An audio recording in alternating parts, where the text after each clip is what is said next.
ฮัลโหลในบทนี่ก็มันสิมาแนะนำเกี่ยวกับการสร้างของเว็บไซต์พื้นฐานโดยการใช้ PHP แล้วก็บวกกับ MySQL แต่ MySQL เนี่ยเขียนเป็น MySQL แล้วก็บวกกับสไตล์ของ Bootstrap ทำอิฐเนาะก่อนอื่นก็ต้องการเกี่ยวอุปกรณ์เครื่องมือก็คือในส่วนของTeam Member Team Member นี่เนาะโปรแกรม Team ฟาร์มหรือว่าแซมแอปเซิร์ฟตัวใดก็ได้เพื่อสำรองดัตต้าเบส MySQL และวิธีติดตั้งก็คือสิเขาเข้าใจกันหมดละในบททวิตก็สิว่าเกี่ยวกับในส่วนของ Bootstrap ที่ใช้นี่ก็สิใช้ Bootstrap 3.3.7 แต่เวอร์ชันของล่าสุดมันก็มี 4.0 แล้วแต่ 4.0 นี่ก็ใช้ได้แต่ว่าสิพาแนะนำใช้ 3.7 ให้คลิกไว้บนรูปสามเหลี่ยมแล้วไปเลือก 3.3.7 นี่ของเวอร์ชัน 3.3.7 และในส่วนนี้จะมาแนะนำในส่วนของการดาวน์โหลดไปใส่ก่อนมาในส่วนของ getting เนาะมันจะมีซอสโค้ดให้มันจะมีซอสโค้ดเป็น3แบบในแบบทำอิฐนี่ให้เราคลิกเข้าลิงก์ตัวนี้เนาะแล้วคลิกเข้าดาวน์โหลดตัวนี้หรือว่าเราจะลิงก์ผ่านทางURL ของ Bootstrap เลยก็ได้แต่ว่ามันจะต้องได้ใช้อินเทอร์เน็ตเนาะแต่ว่ามันจะบ่สะดวกปานใดแบบเวลาที่แบบเว็บเฮาบัดรันในของ localhost ของเครื่องแต่ว่าเราจะใส่การดาวน์โหลดของเข้าไปปุ่มดาวน์โหลดนี่เนาะเพื่อคลิกดาวน์โหลดในส่วนของโค้ดเอาไปใส่นี้เนาะก็ได้ดาวน์โหลดเข้ามาแล้วก็คืออยู่ในนี้มันเป็นไฟล์ของวินลาเนาะแล้วก็ไปแตกไฟล์วินลาออกทวิตเนาะของพื้นฐานของการเขียนของ PHP เนาะหลังจากที่เฮามาเปิดdeveloper ขึ้นมาอะไรก็ทวิตให้เฮา new site ก่อนอันนี้ยังบ่ทันได้เกี่ยวกับของ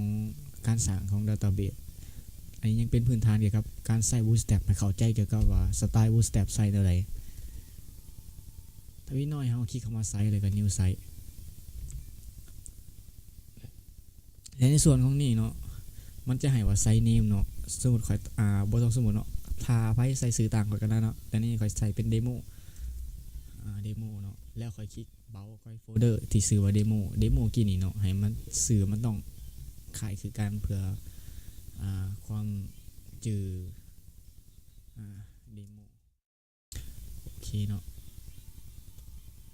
ดับเบิลคลิกเข้าไปในของโฟลเดอร์เดโมแล้ว select folder หลังจากนั้นให้เฮาเข้าไปในส่วนของเซิร์ฟเวอร์แล้วในส่วนของเซิร์ฟเวอร์ที่เฮาติ๊กเข้ามาจะไว้บวกนี่หลังจากนั้นมันจะมีปุ่มหน้าต่างขึ้นมาใส่ของสื่อเซิร์ฟเวอร์เนมแต่ในเซิร์ฟเวอร์เนมเฮาจะรันในเครื่องของเฮาคือ localhost เนาะขาตายโตของ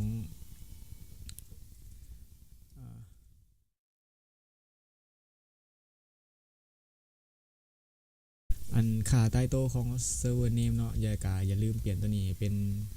เนาะอินเทอร์เน็ตเนาะเพราะเฮารันของ local net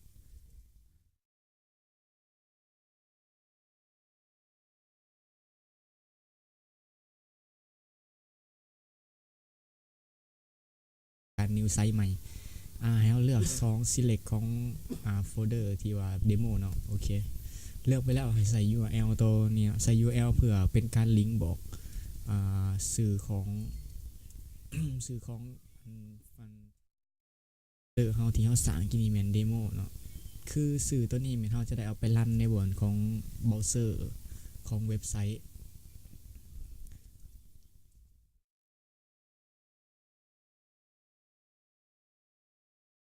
แต่กับตามด้วยแท็กปิดเนาะทางหลังเนาะ /1แล้วในส่วนนี้เราจะใส่เป็นautomatic list เนาะแล้วก็ตัวนี้ให้เป็น PHP MySQL เนาะและในส่วนนี้ก็บ่ต้องปรับปรุงหยังให้กดเซฟไปเลยหลังจากนั้นเพื่อเราจะเริ่มสตาร์ทเนาะสตาร์ทโฟลเดอร์ตัวนี้ขึ้นมาแล้วกดเซฟ เครื่องจะทำการประมวลให้สื่อตัวนี้เนาะจะเห็นสื่อคำว่าเดโมเนาะแล้วก็นี่จะเป็นไซต์เดโมที่เราตั้งขึ้นมาอีกครัวเราไปที่ new file ทับอิฐเนาะไฟล์ทับอิฐเราตั้งเป็น index.php เนาะตัวนี้จะเขียนโค้ดแบบ php หลังจากที่เราได้ดาวน์โหลดไฟล์ที่ว่าของ bootstrap เข้ามาใส่ในกี้นี้ให้เราคลิกตัวนี้เนาะแล้ว copy ไปหรือว่ากัดไปเลยก็ได้กัดไปในส่วนของบนวามเราอยู่เนาะเดี๋ยวนี้ข่อยใส่วามเซิร์ฟเวอร์64เข้าไปบนเว็บพาไปใส่ของแซมก็อาจจะเป็น htdoc หรือว่าอะไรประมาณนั้นมาโฟลเดอร์แล้วค่อยคลิกขวาเนาะแล้วหลังจากนั้นแตกไฟล์ zip เนาะ extraction ไฟล์เนาะ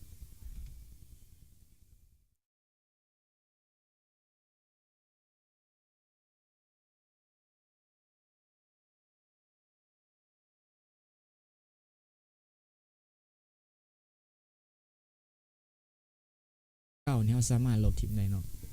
เขาจะเข้ามาเบิ่งในโฟลเดอร์เขามันจะมีในส่วนของ css และส่วนที่มักใส่แมน css ของ .css ของ bootstrap เนาะแล้วก็ .c bootstrap.mint.css เนาะ2ตัวนี้เนาะจะได้ใส่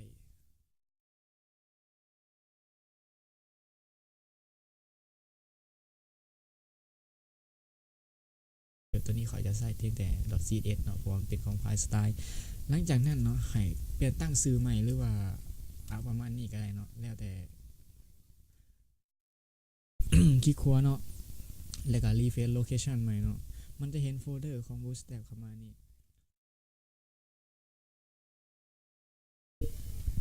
เนาะมันจะเป็นขึ้นมาเป็นแท็กพวก HTML ธรรมดาหลังจากนั้นเราใส่โค้ดลิงก์เนาะคือลิงก์แบบลิงก์ CSS ลิงก์ CSS ดอทลิงก์ CSS ขอโทษแล้วก็ซีสสไตล์ซีสเนาะคือสไตล์ซีสพื้นฐานเนาะตัวนี้ของการลิงก์ CSS ให้เพื่อนไปเบิ่งกับเพื่อนหลายคนก็น่าสิผ่านส่วนนี้มาแล้วในส่วนนี้มันจะเป็น CSS เนาะถ้าส่วนเพื่อนเขาได้ยังบอกเข้าใจก็คือคลิกเขานี่แล้วเบาเลยในส่วนของโต๊ะเขียนโค้ดเนี่ยขอยใส่ CC ของ2017เนาะมันจะสะดวกในการเขียนโค้ดเลยก็โต๊ะที่ว่าเขาพิมพ์ไปโต๊ะ1-2โต๊ะแล้วมันจะขึ้นให้เลยเนาะใน CSS เนาะขอยใส่ bootstrap และก็ bootstrap.css แล้วขอยคลิกโอเคไปและในส่วนท้ายเนาะจะเป็นบอกไทป์บอกไทป์เนาะในนอนไทยต้องเป็น text.css เราปิดด้วยเครื่องอีกลิงก์หนึ่งเนาะก็คือ copy ลงมาแล้วไปคือเก่าเนาะ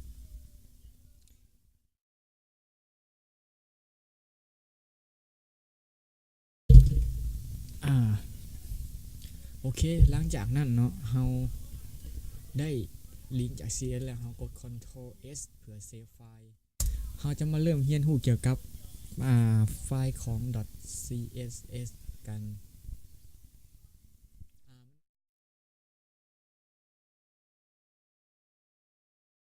bootstrap นำเนาะ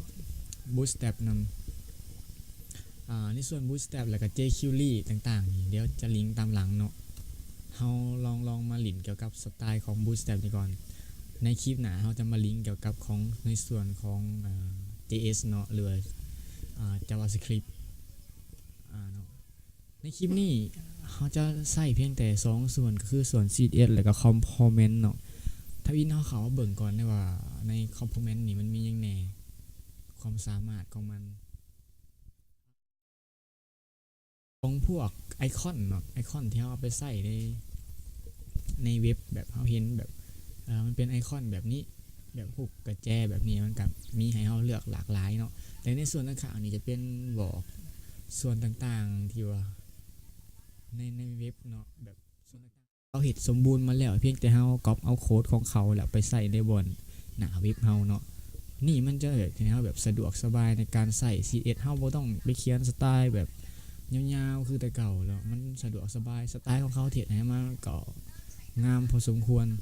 ถือว่างามระดับหนึ่งแหละคือหนาทำอิฐเนาะมันข่อยเขาไม่ได้แท็กของ